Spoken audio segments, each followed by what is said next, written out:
Major problem in our culture and society. Um, Opioids, seem to be have been a predominant feature in the prescription pain treatment arena.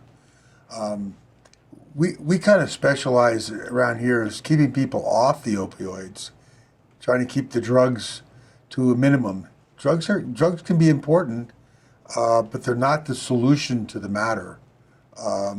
They don't treat the problem; they cover up the problem.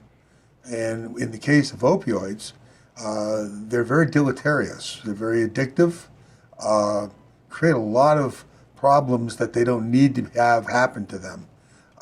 Watching TV the other day, I was watching a series called DopeSick, and it just brought into front of my thinking about what's happened. And I knew a lot of people who were addicted to the OxyContin thing that they were discussing, and a lot of doctors who were prescribing them. I felt that we needed to talk a little bit more about that to bring it out into the public more effectively. As a Gonstead Chiropractic Physician, my job is to keep you off drugs and out of surgery, and certainly both of those categories are important in some situations. We try to diagnose the cause of the problem, the cause of the pain patterns that the patient is experiencing, and try to treat and cure as much as we can the essence of the problem, the causal agent of the particular issue that we're dealing with.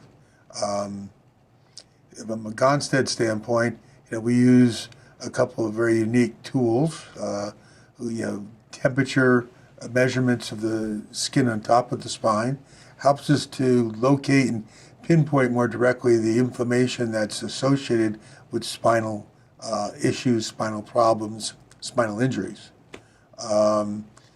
Range of motion, palpation is very important. You actually touch the patient. Very, very, very interesting. It's a very different kind of intimate relationship that you have with a patient when you're actually examining them, touching them. Sometimes you can see it without touching them, but most often you have to palpate. You have to actually feel for the problem, if you may. I've been in practice a long time here, over 30 years in Sarasota and probably 40 years overall. Seen a lot of the addictive aspects of OxyContin and some other pain medications. And I personally knew a bunch of the docs who were involved with prescribing this, and it did strike a chord home when I started watching the series DopeSick, because I lived it. I was around when it happened. I knew people who were really involved with it. So it's a pretty good show. It's giving you a good idea of the intersection between healthcare and money. When you have that intersection, you see things change. And then you're also seeing, as the series goes on, the intersection of money, healthcare, and political influence. And then that really gets dicey. It's very interesting. I think it really plays a lot in some of the things we see happening today with the intersection of healthcare, money, and politics. Well, from my perspective, my job was initially to diagnose and to find out the causal agent of the initial problem and the subsequent problems caused by the use of these things. If you can get to the bottom of where the pain is, then you have to deal with some of the withdrawal issues that come from being addicted. But if you can solve the organic problem that's causing the pain pattern, then you can, I think, have a better shot at becoming drug-free. That's what we're here to do, and it's kind of it makes it worthwhile to come to work in the morning, from my perspective. From their perspective, it's a whole life-changing event. It gives them, gives them their life back. And I think that's one of the things that you understand. That's what doctors are here to do. They're here to help people, and sometimes you lose sight of that. But it's much better to be able to come into the office in the morning and feel as though you're really doing something positive, rather than just coming in for the money.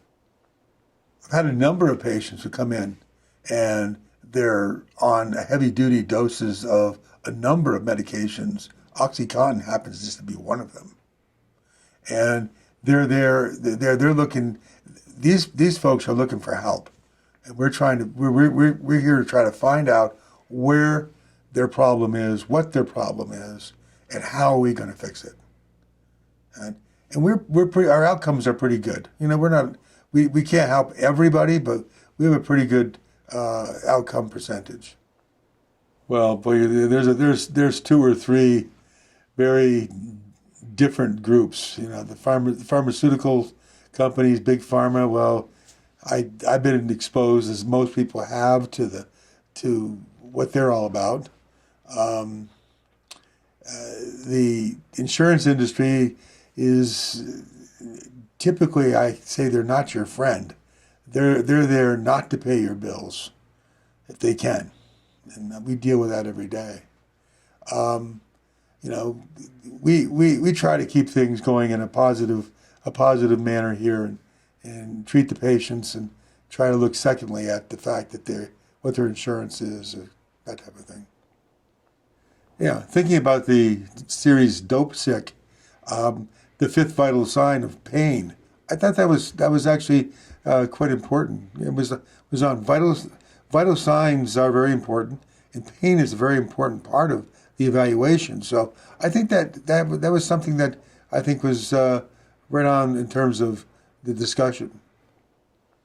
The academics of it, were they getting a prescription?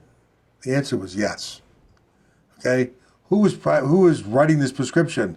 They're the ones that are probably most culpable. Now, they were just influenced by the sales reps who were selling them the drug. Really? You're taking the word of these salespeople, and then you're transferring that into your schema of treating this patient? I think that, so when it comes right down to it, I think the pill prescriber is the most culpable here.